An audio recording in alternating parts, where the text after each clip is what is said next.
We good? Yeah. Excellent. Cool. Right. Hi, everyone. Welcome to Orchard. Welcome to this evening's talk. I know lots of you have been to ones previously, but before we start, I just wanted to give a big thanks to Charlie, who's sitting over there. I think creating something like this, creating knowledge and resource basis for people like yourselves trying to get into creative industries and into music is really hard work, and it's really like valuable work. So I just wanted to give a big shout to Charlie before we started. So yeah, thank you. Big up, Charlie. Yeah. So yeah, today we're talking about the record label and its contemporary relevance in 2022. So producing and releasing music by yourself at the moment could not be easier, and people all over the world are having really good success doing just that. Commercially, the major labels are enjoying less and less of music's overall revenue share, and artists are finding success through digital distributors, editorial playlists on Spotify, and TikTok algorithms, all on their own. But set against those individual successes are wider stories of independent labels who are nurturing talent, building communities, creating cohesive catalogues of music. So in today's climate of DistroKid, TikTok, and Two Shell's 24-hour record drops, we're asking, is the record label still relevant? And here to help us answer that, or at least ponder that question, we've got Ian of Scuffed Recordings and Definite Party Material, Yanis, better known as Dr. Dubplate, founder of garage imprint EC2A, and MLE of Rhythm Section. Welcome, guys. So if you wouldn't mind, just if I go down, just introduce yourselves a little better than I just did. Tell us a bit about yourselves. Yeah, so, Jesus, I need to clear my throat. So my name's Yanis, Dr. Dubplate. I run a record label called EC2A. And that's basically it in a nutshell, to be honest. Excellent. My name's Emily, aka MLE, and I am Rhythm Section's label manager, and I have been for the last couple of years. I'm Ian, aka IanDPM, and I run a label called Scuffed Recordings. I'm also the label manager at Lobster Distribution in the day, and I do all the other DJing, producing, music sort of stuff as well. Cool. So I think probably a good place to start would just be asking each of you sort of how your labels started, how you got going. So Ian, you've been running Scuff for what, 4, 5, 6 years? It's 5 years, November. 5 years. So basically, I've always kind of been into music. I always wanted to be involved.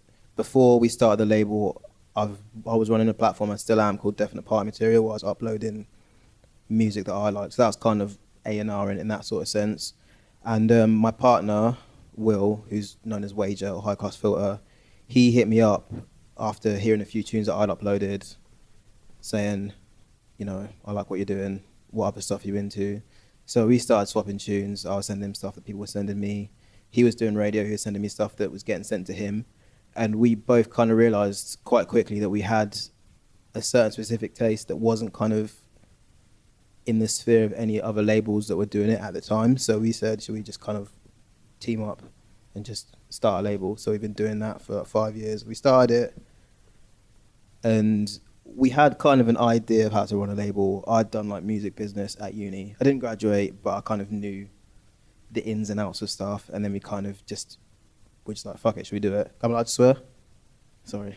He said, should we do it? And then, we kind of just started churning stuff out. We figured it out from there. We're doing digital for the first 3 years. We started doing vinyl as well. We kind of figured that out as we went along. And we're still kind of learning every day, but that's kind of the story of Scuffed. So founded as a pair, I'm just wondering what your thoughts on how important it would be to do it with somebody else. Do you think it's possible to do it on your own? Would you have liked to do it on your own? What's the value of having that back and forth with somebody else?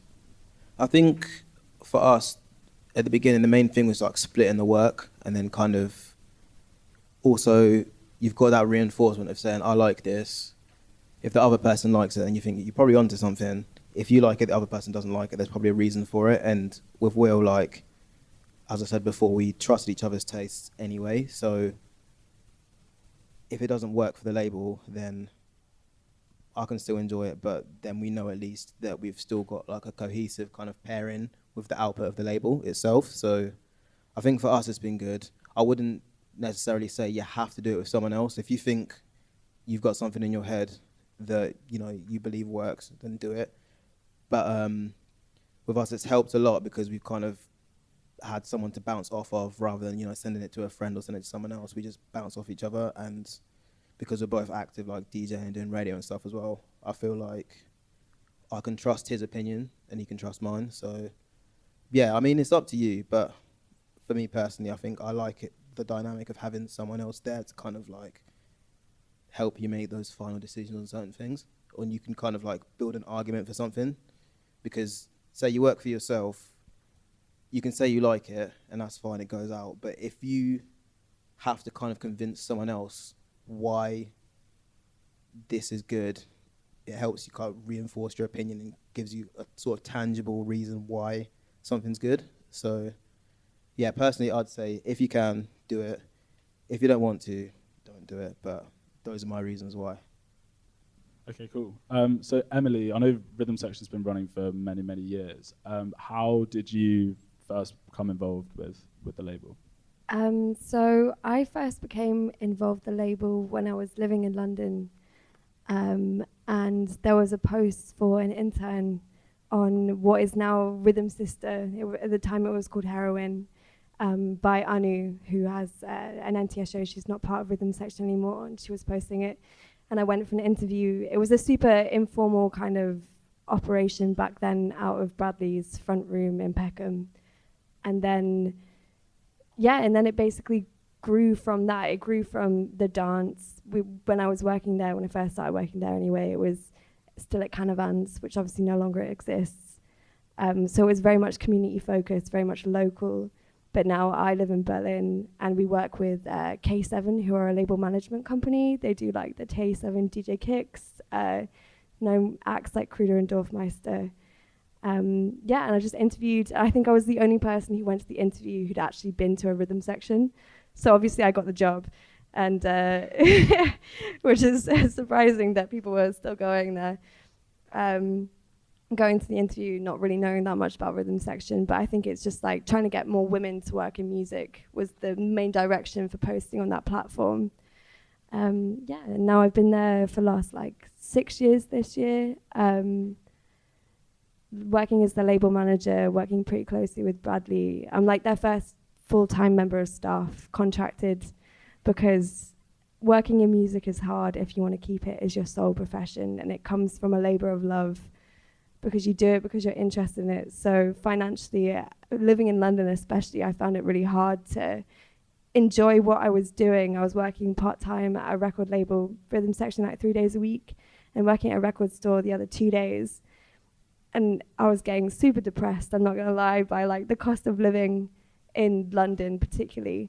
So I really pushed and worked hard to make myself get sick pay and holiday pay.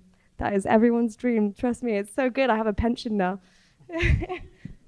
And at the moment, what's your day-to-day like in terms of the role? So day-to-day, I do accounting. It was very DIY, even though I was the fourth member of staff to join, and everyone worked part-time. And obviously, Rhythm Section came from the dance in Peckham, so we were all really young and all trying to figure it out.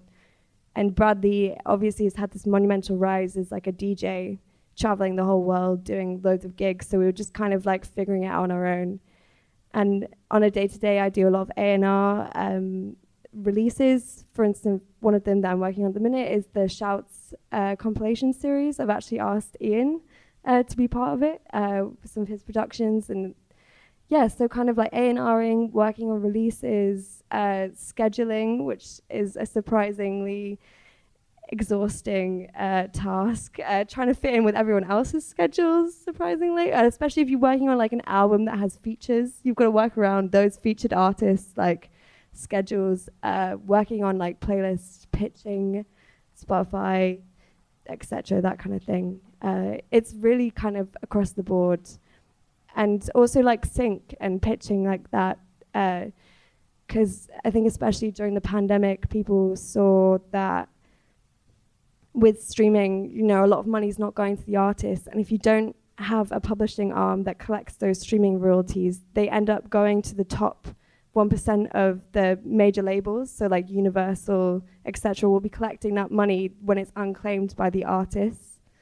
So kind of doing that.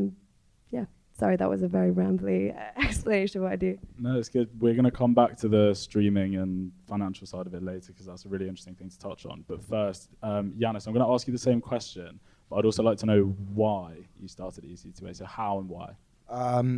So I started EC2A because I was running a record label before called Piff Records.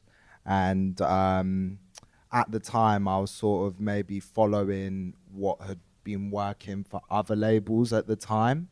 And it just became apparent that it was like quite hard to, you know, essentially to get any like traction off the releases, you know, because essentially it was just copying, you know, how can I say, like models that were working for other labels at the time. So like Shall Not Fades and Lobster Theremin. And I was working, funnily enough, to go off the point you asked, Ian, I was working with someone, but I found it quite limiting creatively, just because I was sort of at the forefront of pushing the ideas, and there was a bit of a clash of ideas essentially. So off the back of that, I just decided to start something all on my own where I had a bit more creative freedom, and that is what, you know, spearheaded EC2A. And, you know, my main thing was to just go against the grain and like do everything in a sort of different way that like was being done previously by a lot of record labels. What does that creative freedom look like in practical terms? So at the time, I was trying to make the point that we were just getting 500 records pressed, trying to get Unearthed, for instance, which is a distribution company for vinyl, to ship them. But because the label held no real weight, it was really hard to ship those units, essentially. So I thought with EC2A, because of the vinyl timeframes getting longer and longer, I thought it would be interesting to try a model whereby we were doing limited runs, selling them out quicker, and subsequently trying to build a bit of a hype that would project the label and build it a bit of a name. It's kind of like the streetwear model, if you want to think of it like that. Yeah. Okay. That's really, really interesting. It's good to hear how like each of you have sort of like taken your path with your labels. So I suppose a lot has been made of sort of independent success stories of artists doing things by themselves, not needing a label, that kind of thing. So I just wanted to ask each of you, we'll start with Ian, as somebody that runs a label, what do you feel like a label or your label can offer an artist that they couldn't do by themselves? I think, especially in the case of Scuffed, where we're kind of not sitting in one certain sphere of things, it's kind of the plug to reach an already built audience. And with the label where we're at now, we've built an audience of fans that kind of expect something that's not middle of the road, expect something a little bit out there. So firstly, if you're a new artist, you can come to us and they'll know that we're going to push them to the right people that they might not have been able to reach themselves independently. And at the same time, like, we try to make sure our label's a family. Like, we've got a group chat with everyone. Everyone's really good friends. They're all working on stuff behind the scenes. They're all chatting to each other behind the scenes, and it's like plugging them into that community. And I feel like you can do it by yourself if you want. You can kind of, some people are really good at being active and chatting to people, but I think when there's like sort of an umbrella around it, people kind of don't have to like strive to kind of get involved. It's kind of like, okay, we've signed you, come in, meet the gang, get involved. You can learn from each other, they can learn from you, and we don't actively, me and Will don't get involved in these conversations, but a lot of the artists now are really good friends from that. And yeah, it's basically just kind of like pulling people into that sort of community, because I think music is primarily about communities anyway. If you can pull someone in where they weren't able to get to that point themselves, they can kind of get a little bit of a leg up. They can build a sort of fan base for themselves based off what we've built and go from there, if you know what I mean. Like, because it's difficult at the start, because, do you know what I mean? Like, you can go on Instagram and then you can see like 5 of your friends are Rise doing something. You can see a million other people doing it, but it's a fight for attention. So we've kind of like concentrated the people that we want to listen to what we're doing already, and they can kind of just jump in there and, you know, start doing what they're doing. It's not necessarily saying like, you know, you have to be a Scuffed forever, but like you can start with us and then you can kind of see where you can go from there. So it's a kind of a step on the ladder. So it's like an You know what I mean? infrastructure thing, I guess. Yeah. I guess, yeah, if you want to put it like bluntly, it's kind of like that. But I mean, there's a lot of pros and cons to it, but that's kind of the main points. I mean, I obviously mean that in a broad sense. You've got the, like, you give them the tools basically, and the knowledge and the people and the kind of. Yeah. I like to think that we're not just like taking a record and then putting it out and then like leaving them afterwards. We're kind of bringing them into something where they can kind of grow their confidence in navigating the scene and then how they work on their art as well. Yeah, and that sort of sense of community and that's Yeah. something that we're going to touch on later on as well. Emily, what basically, just do you have anything to add to that? What keeps artists releasing with Rhythm Section, you know, as opposed to doing something by themselves? I would agree definitely about the idea of a sense of community and building off of a fan base, because you have all of the success and the profile of the other artists on the label. That means that you can get a little bit more clout. You already have like the Rhythm Section fan base potentially looking at that, and then you can build your own fan base and your own interest off the top of that. But also like financial reasons, like it's expensive to make records. You can't, if you work a full-time job as well, you know, the benefit of working with a label is they can give you an advance, a financial advance to spend time to actually work on that record. They can help you get access to studio time. They can recommend other art if you're a singer or you're a rapper. They can hook you up with producers out of their network of friends, and it keeps building on this family mentality. But mainly like manufacturing costs, like I've seen the success obviously of people like initially like Space Africa and like Ace Moma and Moma Ready, who have built massive fan bases off of just selling their own records on Bandcamp. But there isn't like a physical, tangible element to that, and that is like a huge cost. And it's something that, you know, we've worked in record shops and and there's something so like, you know, something really nice about having something like a tangible project at the end of it, and that is something that a record label can really help with, I would say. Yeah, and it's kind of sociable in that way as well. Yeah, I mean, like I worked in a record shop, and you go in and you ask for recommendations, and it's nice to like you fit together. It was like, oh, this is the Rhythm Section catalog, you know, and then people who wouldn't necessarily be looking at your work would be kind of fit into this family of records. And so, yeah, it's really nice. Giannis, do you have anything to add to that? For me, the big thing, like the big advantage for artists like joining EC2A, for instance, is I've noticed a trend that with a lot of artists that I've worked with, at least, they don't necessarily back themselves. So like for me, I just try and bring that energy where I give them some encouragement. And also, like you said, we live in this day and age, it's like you can be fully independent. So as well as offering a platform, you know, I try and educate people and show them, you know, if you've got tunes that you're sitting on, for instance, this is how you can go about getting it out, you know, and just like the other two have mentioned, just building a bit of a community vibe around it. Because, I mean, a lot gets said about the sort of benefits of self-releasing, but ultimately it's quite scary. It's quite like a lonely process. And if you're just doing it on yourself, but on your own laptop, with nobody to answer to, you know, except your own taste and your own thoughts.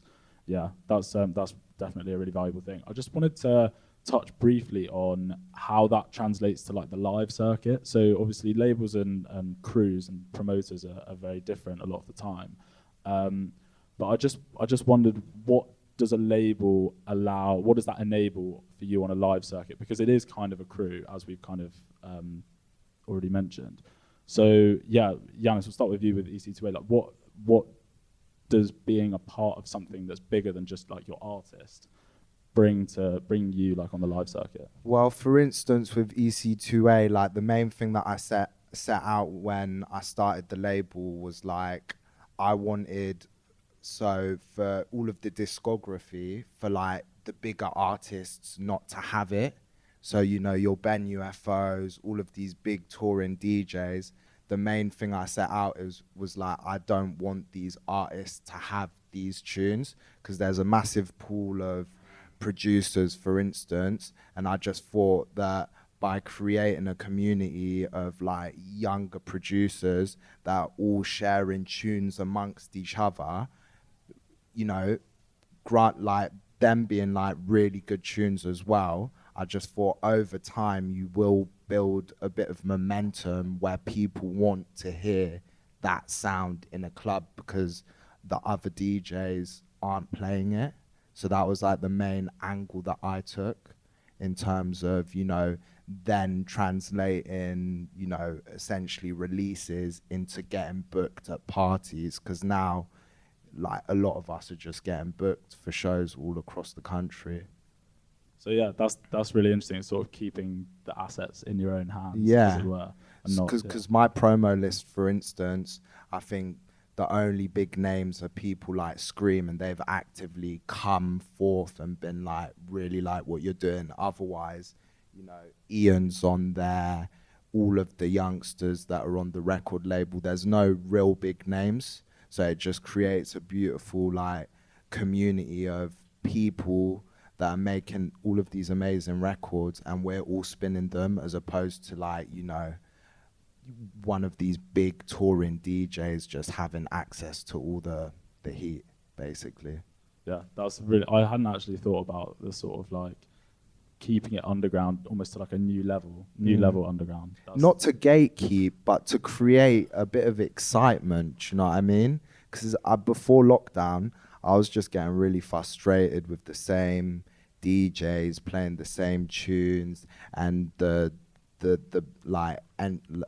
boundaries, or, you know, I can't think of the exact word, but like the actual ability to break through was a lot harder, because why are you gonna go to an artist that has 1,500 people if you're a promoter compared to like someone with 30,000? So I just thought it was important to focus on the songs that we were putting out only really being accessible by like this new generation of artists. And that's really interesting, because from an artist's perspective, it's easy to think that you want, you know, as many people to hear your music as possible as soon as you make it. You know, you put it out everywhere, you want like everybody to be able to buy it, and that's where you think that like momentum comes from. So it's interesting to hear that like it's done in a different way, and it's like really successful.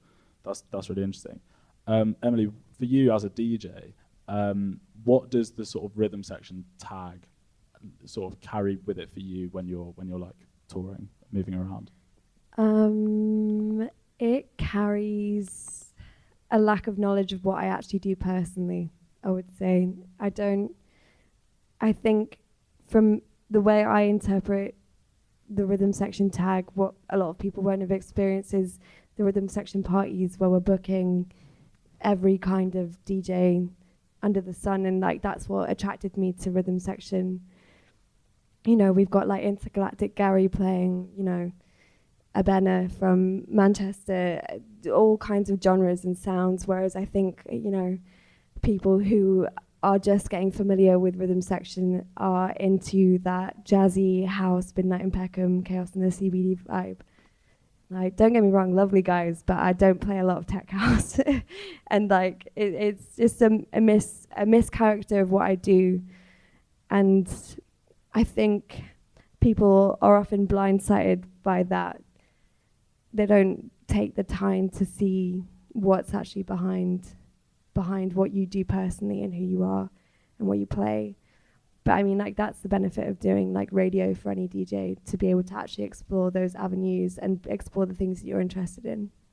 think that's the first sort of anti-label point that's sort of been made, is that you feel almost like by being branded with it, with the label's name, that you're almost being robbed of a sort of individuality.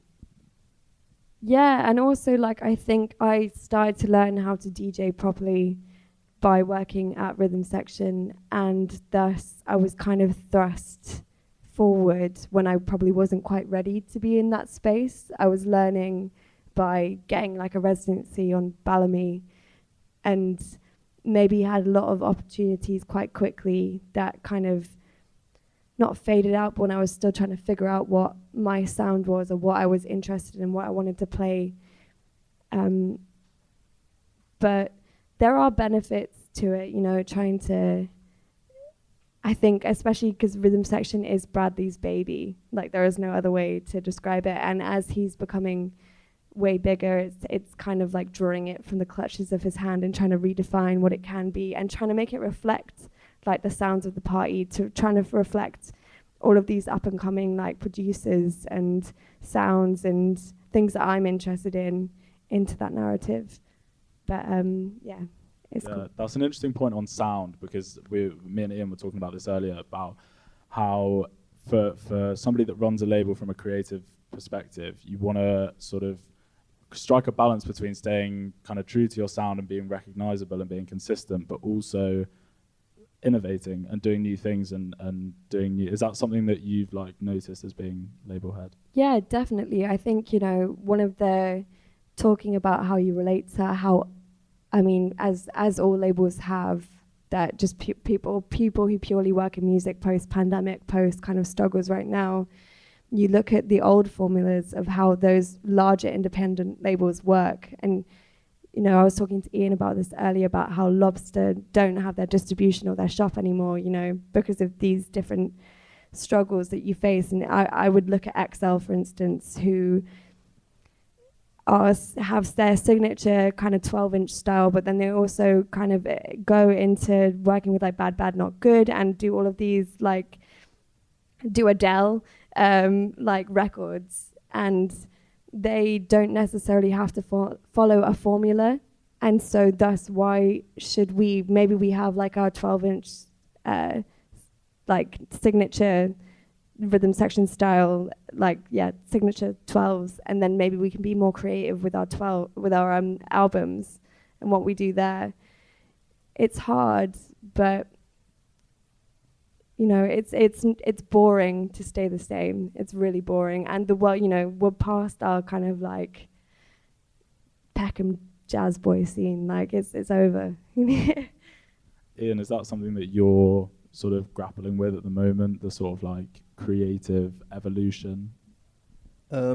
Yes and no. I think with Scuffed, kind of the ethos has always been dance music that's not quite definable, or that's got something a little bit different from something else. So like, if me and Will get a demo in and we listen to it and we say, oh, this sounds like this, or this sounds like this person would play it, then that means it's probably a little bit too simple for us to put out, unless there's something in the production that says, you know, this person could be doing something like insane. We'll say like for Nicky Nair, when he first sent us demos like 4 or 5 years ago, they all just sounded like Swamp 81 records.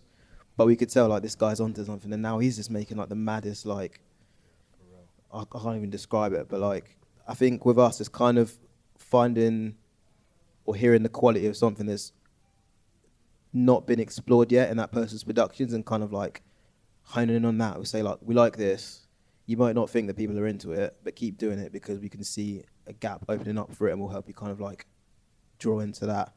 And I think we're going to keep the label going that way, but the label is separate from what me and Will do. So I do my own radio show, Will does his radio show. We've got a radio show together now on Rinse, but we're still like independent people. We still kind of explore what we like to explore on the side, but the label's kind of like, it's got its place now. And we're kind of like, we're happy with where that is, and we're happy with like how that's been responded to and how things are developing for the artists and for the fans on that side of things. So I don't think we're going to change it there, but we're still like music fans at the end of the day. We're still exploring what we like. So it will seep into the label at points. And I think even now, from 5 years ago, there's certain things that we probably wouldn't put out now because they sound like stuff that's coming out now. And that's not to say we influenced it, but it says like the sound's kind of moving forward, and we want to be those people that are kind of moving with it rather than kind of reacting to whatever else is going on. So you say when you receive demos, if you sort of said if you can define it, then you sort of don't want it. On the flip side of that, would you ever receive demos and then say that sounds like scuffed? Like, does that have a sound to you? Do you think? No. That's It's a good place just to like be. it's just it sounds a little bit. It sounds interesting, like, and I think what me and Will like to do is we road test everything that we're kind of like maybe in radio, and then I can hear Will play it on his radio show, and he'll play it into something completely different than what I'd play it into. We'll go back and chat, and I'll be like, I hear this DJ playing it, and he'll be like, I hear this person playing it, and if it's quite wide reaching, that's when we know we're onto something that's like interesting, something that can kind of like fit in the crack somewhere. Yeah, that's really interesting. So I just wanted to move on briefly and talk a little bit about the internet and how the internet has sort of changed labels. Emily, I know for you that growing up in like quite a rural neck of the woods, that the internet was big for you in terms of finding communities and kind of escaping. Do you think that the record label is kind of flourishing in the age of the internet? Do you think that the label has benefited from the internet? Yes and no.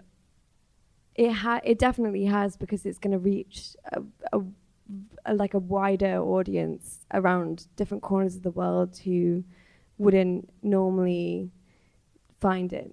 You know, from radio shows, from Bradley's NTS show to his Radio 1 show, you know, it's going to reach those different corners by being present online.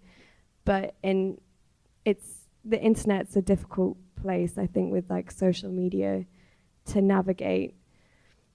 But it is, yeah, I do enjoy the access.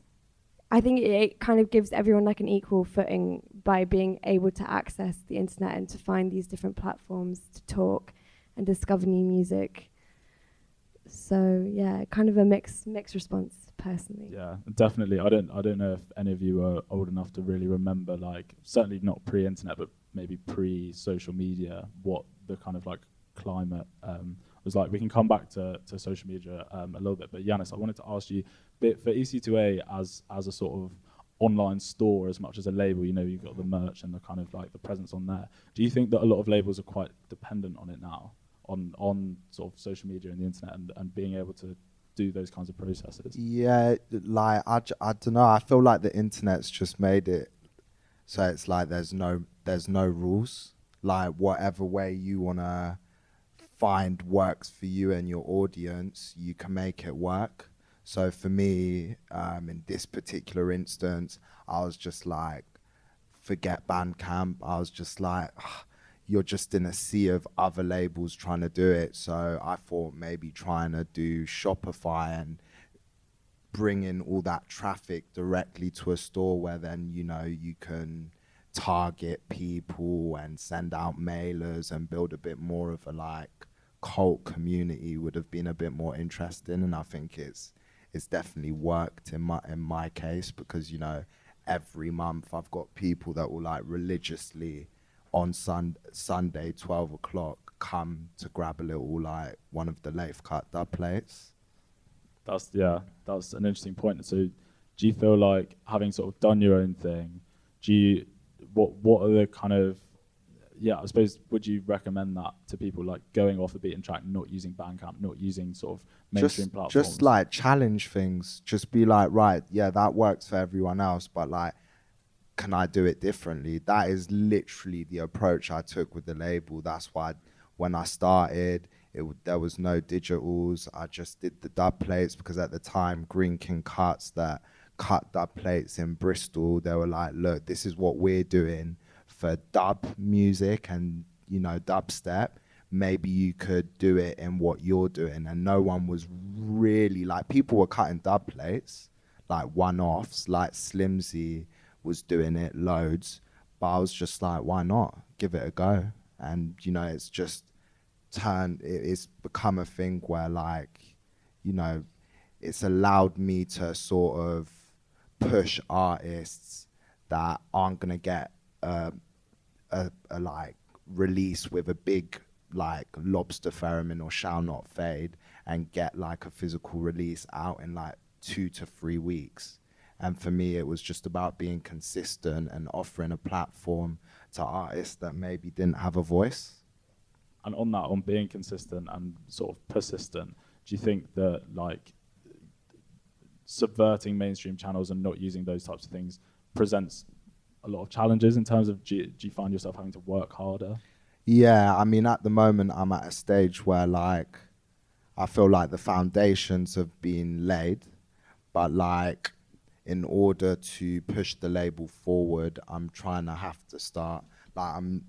learn how to pass things over so that I can always keep pushing the label forward, because day to day, like, you know, there's distribution, there's the accounting part of it, like regardless of all of the creative aspects of it, if you know what I mean. Yeah, there's a lot that goes in that isn't like inherently attractive or creative. There's No. a lot of, a lot For of the most processes. of the time, it's actually quite like soul destroying, but in a good way. Like, you know, you just you get what you like put in, essentially. So, I mean, there's a lot of work, but what do you think are like the funnest parts? Like The funnest parts are when I get sent a release and I'm like, what the hell? Like, how has no one else heard this? This is sick. And being able to give it, using a platform that I've managed to build, put it out there and see, like, to know that, like, you know, when you've got faith in something, but like, you're like, you don't necessarily know if everyone else will see it. So once you put it out there and people are like, oh, this is mad, and you can see an artist that, you know, was really self-conscious and didn't want to put music out, now flourishing, and like artists that are huge that they've looked up to, following them and wanting to work on music. For me, that's beautiful. And I mean, the label itself references something that's really special to me. Plastic People, which is like an old club that's no longer about, but that was always about community and, you know, pushing forward that next wave of talent. Yeah. So let's stay on community for a second. We'll pick that up. Ian, from like a community perspective and staying on the kind of social media topic a little bit, what does your label do, or labels in general do, to kind of like foster a community? And what, maybe a better question would be like, how are labels doing it that, you know, like Reddit groups or Facebook groups or whatever aren't doing? I think primarily it's just kind of having the access to the people that you have access to. Like, we've been going for so long, I mean, we'll have been active in music for so long that we get something in, we know which of our friends will like it. Say, I'll send a few things to Yanis will be like, I like this. Or I'll send something to Emily, she'll be like, I like this. And that's kind of the first point of entry that some artists don't have. And then from there, if we believe in an artist, we want them to kind of have that system around them. So, like I said before, we have like a little group on WhatsApp and on Discord just for the artists, where they can kind of go in, send Dubplate, send what they're into, and actually have that conversation. Because I think, for me personally, like, music has always been about conversation. Since I've been like 16, it's always been about like sharing music with your friends and being in that kind of group of people that are into that. And we're kind of just expanding on that using the platform that we've got and the tools that we've got with social media, etc., and then the access to these other artists as well. And it's kind of just spreading the word, basically. I don't think there's anything sort of super analytical about it. It's just kind of just like shouting about what you like to the people that are there, and then just making sure like everyone else on the ground and the labels kind of feels like they're part of a group. Because me and Will came from the same place. Like, we only know each other because of the internet, and we've got to this point, like, anything else could happen with the artists that we're not involved in, as long as we kind of like incubate that sort of community. Yeah, that's really, really interesting. Thank you for that.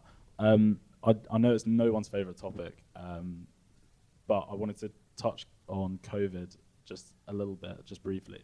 I would love to know, just in terms of, because it will be looked on as such an interesting time for music and such an interesting time for culture in general. What challenges did COVID present for Well, the label? COVID was the biggest blessing for me personally, Yeah, same. because I feel like it reset music. Like I swear, like, so what, we went into lockdown 2020 March. In January, I basically got made redundant. I was working for a festival and I was nearly gonna pack it all in. And then when COVID hit, obviously you've got all of these big touring artists that have just been completely paused. They seem to do, like, they weren't really doing anything in terms of musical output. So I thought, let's use this time. Everyone's at home, everyone's on Facebook, Instagram. Now is the time to just ram music that people have never heard of in their face and be like, you need to check this out. So I think it was the biggest blessing musically, at least in my career anyway, doing it. It was really similar for me, and I feel like a lot of people have a similar view of it now. Didn't like it at the time, didn't understand it at the time. But, you know, yeah, I mean, for us, COVID hit and the world did sort of just seem to stand still. And if you were able to be proactive, and I know, like, yeah, we were just getting going kind of on the live circuit, and we didn't understand it. We weren't like good at it. So, but what we did understand was social media and all the things that carried on basically when COVID hit. So we were able to make like quite big strides. I feel like that's probably true for a lot of people. And people had like money, you know. People were prepared to spend money on records, so it was a good time. And loads of time in Yeah. their hands as well. Yeah, that's like the Bermuda Triangle of yeah, that's really interesting. It's interesting that people are looking on it quite fondly. For Rhythm Section, what was the kind of what was the impact and what does it look like since as well? The pandemic was really great in the sense of like driving people towards the label and the outpouring of support for people who want to see you continue do what you do, because they don't want it to like die because of the pandemic. They don't want it to stop. So that was amazing. And like post-COVID, it's definitely been harder because I think we kind of had to look at alternative forms of revenue, because initially we were primarily paying people from Bradley's like touring DJ packet, and then we had to then during the COVID times make the label self-sufficient, and if that means like selling merch or starting a Patreon, talking about DJ and production workspaces and work classes, it was like looking into those alternative forms of revenue. I think now though we're looking at a situation where it definitely is financially more difficult. I think from everyone being at home and not spending money on going out, they had a lot more money to spend on music. And now we're in a situation where people aren't necessarily spending as much money on music or going out. They're spending money on paying the bills and putting food on the table, like basic kind of like cost of living. And that is definitely affecting the way that we're running the label now, to be brutally honest. Because you see such like a peak during difficult times. You're like, yeah, we can do it. We're gonna get through this. And then it's kind of like gone back down again. So it's readjusting the way you operate things on a day-to-day basis. But there is light at the end of the tunnel. It's just about like taking things a lot more in-house and working more collectively as a team. And like, you know, we're all creative people, but we outsource to people who we think are more creative. Maybe we could just do it ourselves. Yeah, I feel like during COVID everyone went through a kind of like hyper supportive phase where everyone was like, make sure you spend loads of money on Bandcamp, you know, don't let these musicians like go hungry, all that kind of stuff. That was Bandcamp Day, was because of COVID, wasn't it? Yeah, and now I feel still like going. It still goes, but I feel like as soon as you realise that DJs are back on tour and they're fine, then everyone's straight back on SoulSeek. Yeah. I mean, okay, so let's move on slightly to the sort of like creative angle of a label. I know that as a DJ, one of the most effective ways to like look for music is to do it by label. I just wondered, Ian, what are your thoughts on that? Do you think that the label has a duty to provide catalogue and sort of like, you know, I'm thinking in the sort of like historical terms as well. People sort of browsing Discogs, finding stuff, they find a tune they like, then they go through that whole label. You know, is that like an outdated routine? Do you think that's still like a sort of thing that people are doing? I can only speak personally, and generally I've kind of got the ear where I can tell if I listen to 3 releases and they're kind of all kind of hitting the same sort of thing, I think, okay, I'll save that tab on Discogs for later and go through it and then end up with like 100 tabs every release. And personally, I like digging that way. I think it's an efficient way to dig, and I think you'll find a lot of what you're looking for. If the label's curated, I'll speak in like in my experience, if the label's curated like Scuffed, I can go through there and I kind of like know that there'll be something in there with this sort of edge that I want. So I like doing like that. Like we've kind of set up our socials and everything so people can kind of like go through and kind of like see everything there. It's not kind of separated. And I think as a label, it's important to kind of, if you want to build an aesthetic or a sound of a label, it's important to do that. So like outside of what we do in the label, we have our playlist. Our main like Spotify playlist isn't even our music, but that's got like 3,000 followers like, just from what me and Will like as DJs. And I think that adds to kind of the qualities of what we bring to the label. And I think it's important. I think if you're going to put your trust in a label, you need to know that it's kind of consistent rather than being like a hodgepodge of like stuff. So do you think that the label therefore is relevant because it has like a taste making responsibility for people? It's sort of telling people what. It's, if you boil it down, it's just an extension of like DJ or radio. Really, it's just someone's taste like presented in a way that isn't looking to that person, if you know what I mean. So Scuffed is me and Will, but we don't have to like have our face on everything, but people know like this is what they're into and this is like their sound. So if we got booked, people kind of have an idea already, or if they listen to a radio show, they'll kind of go in expecting something because we kind of built that expectation on the label, and we want our fans to know like you come here for this sort of thing. It's mad that you said that because I literally have written down here, is your label just an extension of your taste? Which is exactly what you just said. So you've answered me I mean, like, yes and no. Like I was saying before, like we have like things that we're into on the side of it, but it is stuff that we like. We're not signing things we think, oh, this is going to be massive, oh, this is going to be on Radio 1, this is going to be on the playlist. It is like stuff that we like. So yeah, it's personal. Yeah. Emily, do you like look for music in that way in terms of looking at labels? Do you think of labels as kind of like almost like genres? I don't think of labels as genres, but I generally do kind of take the sentiment that if a label has done something interesting, I will definitely dive into their back catalogue. Or maybe whether, I'd say personally for me, maybe it's more rather artist based. Like if an artist has done a sick record and it's on a label, you might find like 3 other sick records on that label, but it might not be the rest of it, you know, might not be the same kind of vibe. But if you look on what that artist has done personally, I'll go that kind of route. But it's also interesting because you can still find really sick releases on that label in a different kind of vein.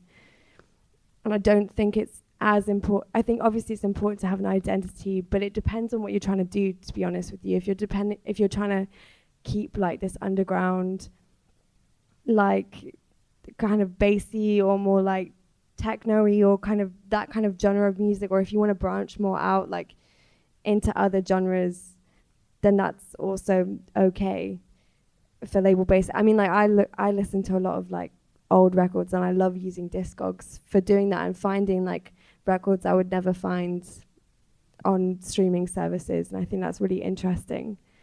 But yeah, obviously I do love digging back into like, I mean, especially the whole kind of like breakbeat like renaissance recently. It was so interesting going back through like all of the old XL records that like kind of genre defining moments like LFO and all of that stuff, and that was really sick. And that is a really good example of looking back at a label and seeing some of their gems. But I think as labels grow and evolve, you can't and shouldn't want to put them in a box, because they should have the creative freedom to explore every avenue of their interests. Yeah, that's really interesting. So, Yanis, kind of similar question. When garage inevitably comes back again in 30 years or whenever it is that something that Never you're left. kind of is that oh no, this is a serious question. This is a serious question. I mean, when in the future, like looking forward, Right. is that something that you think about, somebody coming across your label on Discogs, getting really excited, finding all of those tunes all in one place, and being like, yeah, that label has a strong identity, and is that something that like you factor in at all? I don't know. I never really think of it like that. I mean, it definitely excites me to think that in a couple decades time, someone might stumble across the discography and be like, what the hell is this, and then try and do it in their own way. But to be honest, for me personally, like, I've never really wanted the label to fall in one particular genre, I've always wanted it to be reflective of British dance music as a whole, and I think like in terms of the way like I curate the releases, I like to hear a broad scope of influences in one particular track. So, maybe a 2-step rhythm with breaks and, just a mishmash of everything.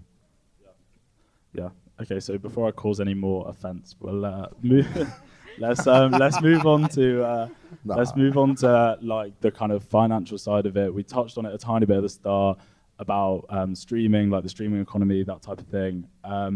So yeah, we all know that conditions are quite unfavourable for artists in terms of getting paid.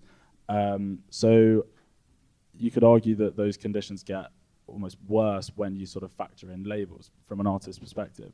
So I just wanted to know, in the age of streaming and artists getting paid really poorly, how do labels sort of keep themselves going and keep the artists on side? We'll start with Ian. So me and Will don't pay ourselves at all for anything we do on the label. It's all just on the side, and we took that decision from the start. We said if we want to get paid for stuff, we'll pay ourselves a bonus like every now and then. But first thing first is making sure the artists are paid.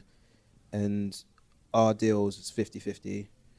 We pay for artwork. It's all digital, so there's barely any costs there anyway. And for us, it means that we're able to be quite agile. We don't have to kind of like wait for money in to press a record, because we're not pressing that many.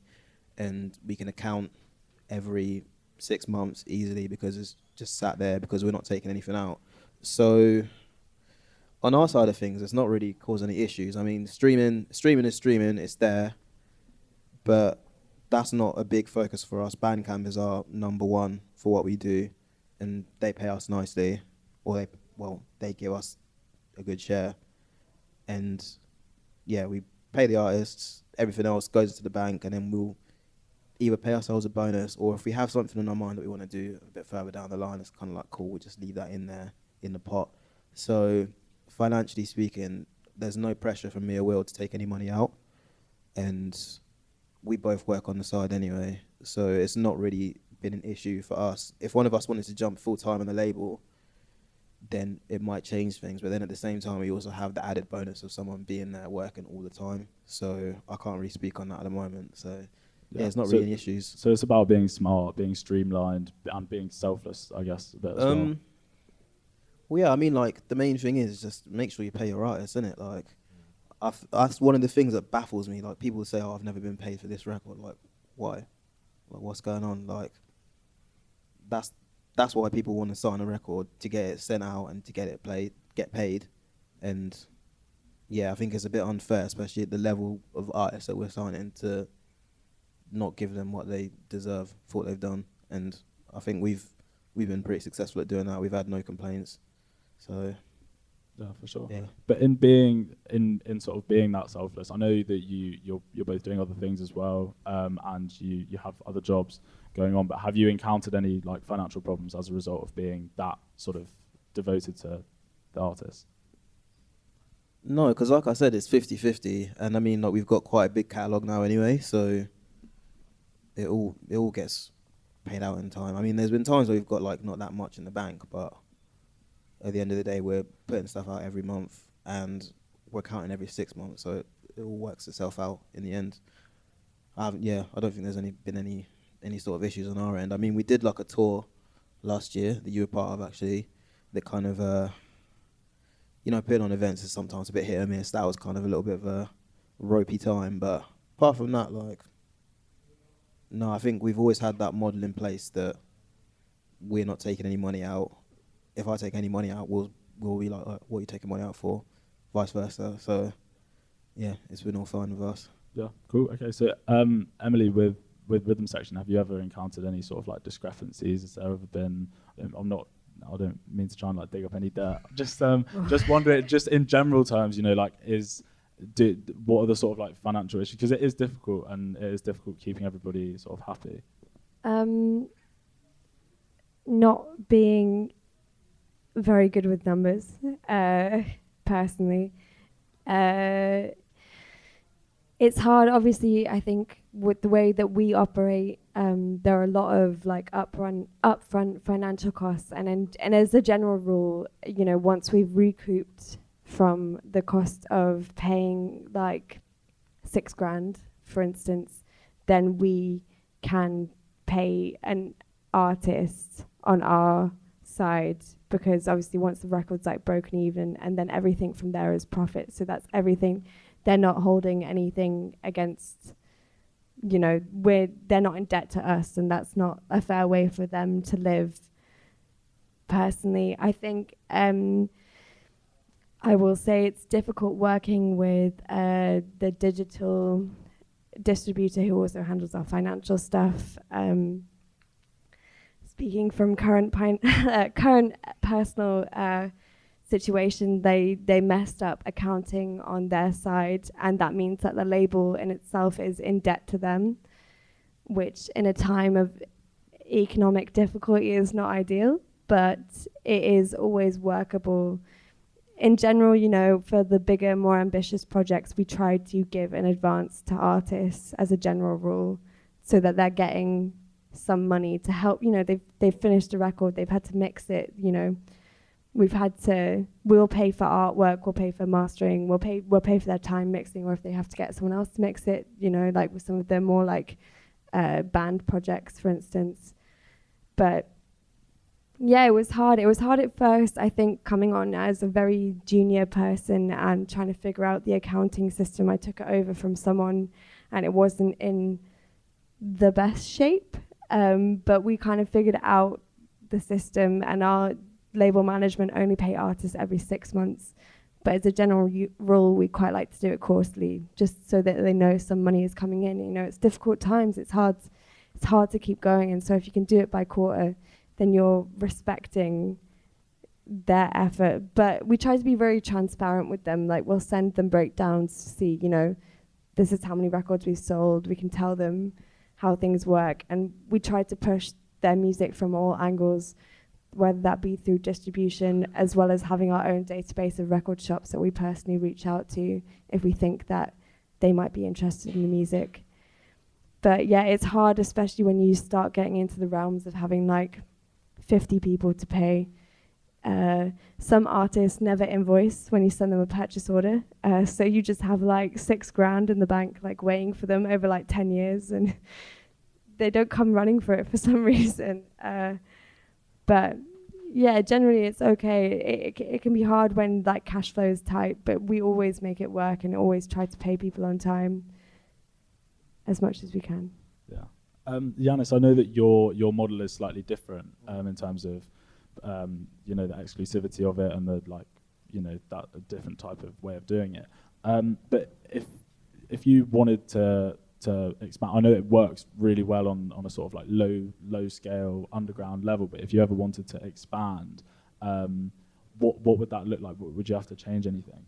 So at the moment, I'm like trying to expand, because with the Dubplate, at the minute it's like heavily sample based, kind of that weird illegal sphere. So it's, you know, one-offs.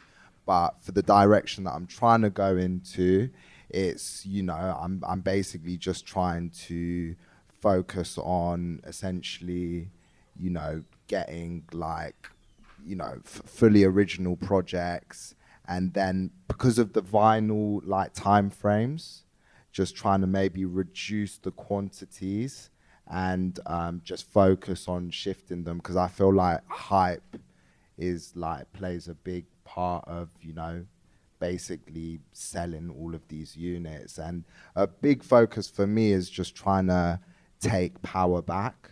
So like, for instance, instead of distributing my records through a distributor who will pay you a much lower rate, I'm currently in the process of trying to team up with Cosworth from Hardline, Interplanetary, Main Phase, Denim Audio, a bunch of us, so that we can distribute our records together, receive a higher unit rate, and then, you know, everyone just makes a bit more money. And like Ian said, at the moment, whilst the label's growing, I've really tried to like subsidize, like in the sense of not paying myself and using my gig money to survive, so that the label can always focus on innovating and paying the artists. Yeah, that's really interesting. I love how Ian's mic will have still picked him up in the toilet. Oh, you turned it off. That's so smart. That is so smart. We're always one step ahead. Okay, so that's really interesting what you left on there, Yanis. I wonder then, is the future therefore like daunting? If you're leaving that space, if you're leaving like the sort of underground, sort of like dropping things online, if you're moving on to like putting things on mainstream platforms and stuff like that, are you worried about like the streaming economy, like how it all works? Are you worried that? Not really, to be honest. Like for me, I feel like if you want to grow, these things are inevitable. So it's just trying to take the same mentality you've had at the beginning of the journey and trying to implement that for where you are and trying to go to the next chapter.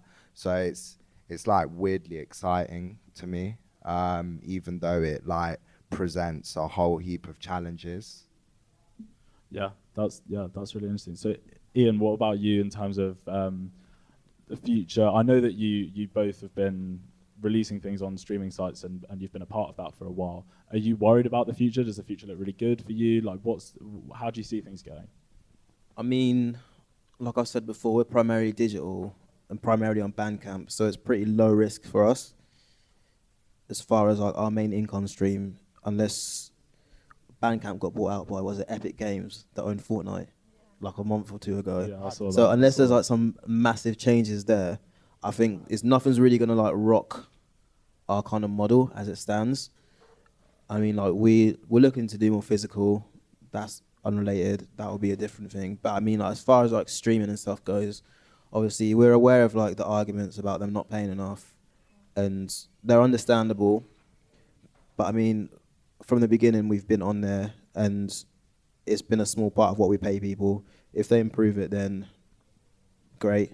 If not, then we're still kind of in and amongst it. And I mean, like, we have tried to kind of be actively like trying to pitch our stuff for like Spotify playlists and building our own place and stuff, because there is a different kind of market there than to people that are buying tunes on Bandcamp, which I feel is like primarily DJs. You don't get like the passive listeners on Bandcamp. So I think we've had to be active there, and we will continue to be. But we're not gonna, change like the music we're putting out. We're not gonna start putting out like We've done a few like Spotify shortened singles for certain things that would need them for like radio DJs anyway. But we're not gonna like start adapting, making like like things that sound good in the algorithm, things that sound good on this playlist. So it's kind of one of them things that we're adopting into what we're doing, rather than kind of making any changes because of, which is a nice place to be in, because you get a lot of other certain genres or artists where they kind of have to have like the TikTok chorus or whatever. We don't really have to do that, so we've not really Yeah, acknowledged it. I feel like in a way, dance music is somewhat impervious to the kind of like social media trends, all of the kind of, I don't know if like people are aware of this, but the average time length of a top 40 single is going down like rapidly. It's now at like 2 minutes 20 or something, which in the 80s would have just been completely unheard of. They were all like 5 minutes long.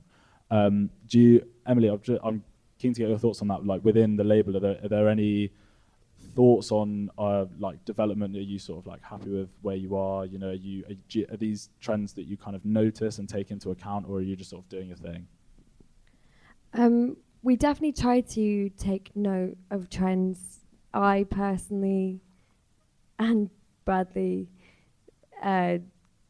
do not understand TikTok, nor do I wish to. And as far as I'm concerned, it's like a different type of Vine, but less funny. I think that like trends, especially of like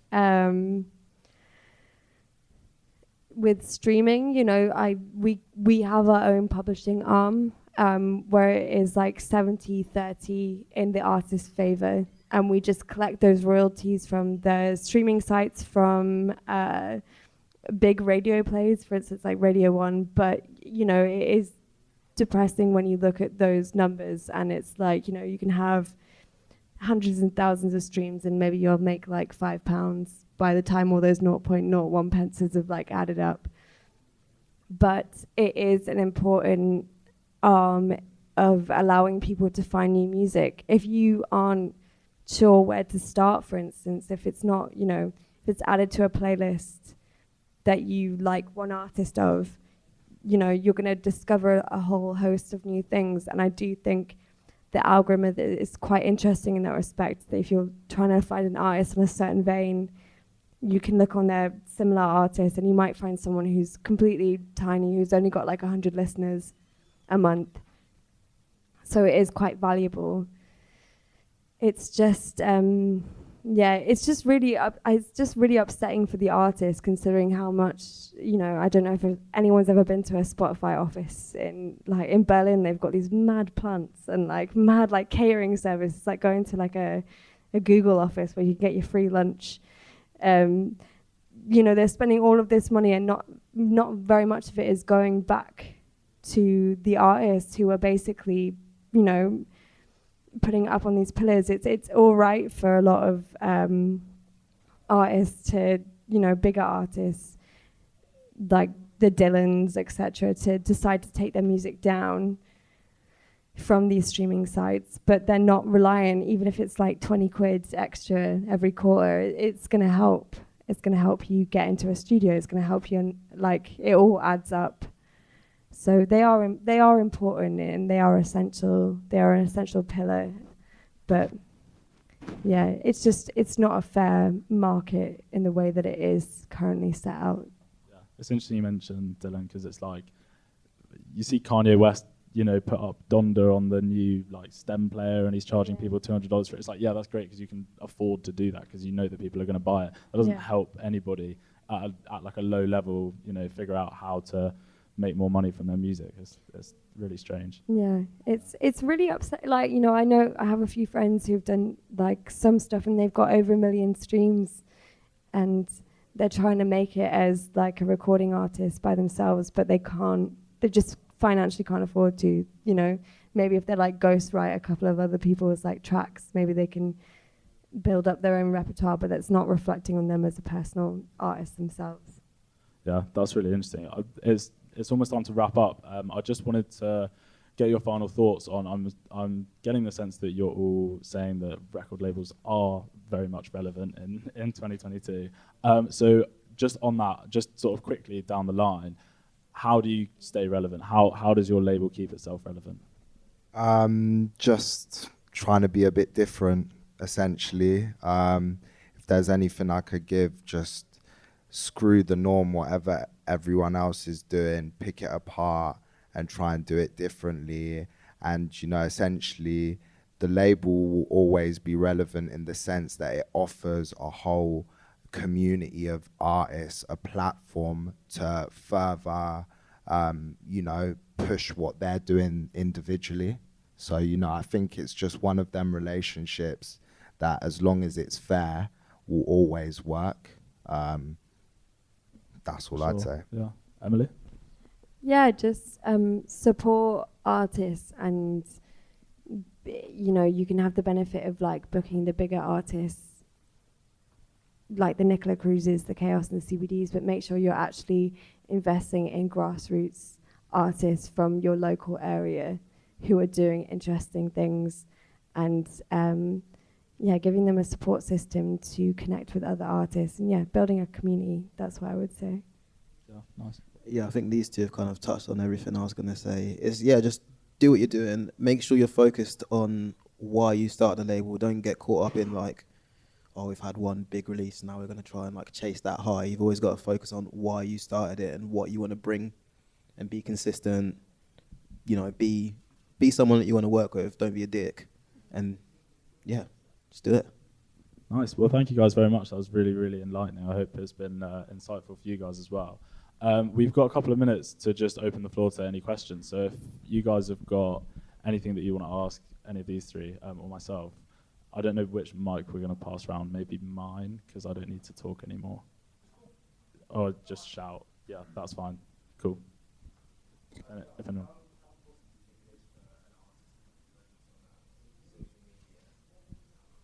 And I would have to say it does actually help so much, unfortunately, as it is to say, you know, or you have to know like the right people to get like the right slots on Benji B's show. Do you know what I mean? Like you do kind of need to have like a presence and just be around. And I have seen some DJs rise exponentially just from being very online.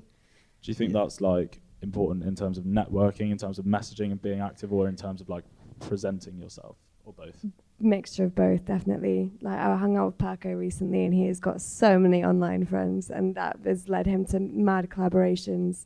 He was like hanging out with all of the like young crew, and I was like, oh my god, if I was 15 I'd be so excited. But yeah, it's Yeah, I'd add like there needs to be a beacon that people are being directed to. Like we can put a record out, but if people are finding this and liking it, they want to travel on from there. Like the record isn't the end of the journey, especially in dance music where you want to go see a DJ live. You want to know that they're kind of around. It doesn't mean that you have to be like doing all the old song and dance on Instagram, whatever. But as long as people have something that they can kind of go to as a point of being like, okay, what's this person doing? Or is this person still active? Do you know what I mean? Like you don't have to, you know what I mean? Like you don't have to be super social, you don't have to be super out there, just as long as people are aware that this is that person, because they like you for the music, innit? yeah. So as long as they've got the aware that the person making this music is doing something in that sphere, that's it. Like yeah, like I said, you don't have to be like you don't have to do the most. You don't have to be like dancing on TikTok and that. Just make sure people know that you're alive, innit? Yeah, for me, I would just say you just got to get with the times. Like, I feel like Instagram and stuff like that is now like what SoundCloud was maybe before Instagram was super popping. A lot of the people that I've released records with and I consider friends now, I wouldn't have known without Instagram. So, you know, it's just, I'd just say just don't deep it too much and use it for what it's worth. Do you know what I mean? Yeah, that's a good point. Has anybody else got any questions before we finish? Yeah. Like as in like us, you were like associated with certain labels, do you feel there's like a kind of when you accept like submissions from artists, do you feel like there's like a pressure on the artist now to be like entirely original, or do you kind of understand there's like multiple influences for like other artists coming in and see that develop like later on? Nothing's original now, really. Like, especially this is like 10, 20 years ago when there was like scenes incubating in clubs and things are all coming from like certain pockets of certain cities. It was original. But now, like, I think you'd be like hard pressed to find a music fan that wasn't into a whole range of stuff anyway. So I don't think that's something that labels will consider. I think if they can find a gap for you to fit in their catalogue, then that's fine. Maybe it won't be a good fit, but that's nothing to say like you should change what you're doing for that label. Like you need to do you at the end of the day, because one release is one release in the span of like 10, 20, 30 years that you're making music. Great. Have we got any more questions? This is your last chance for Okay, well, all that's left to do then is to thank our panel one more time.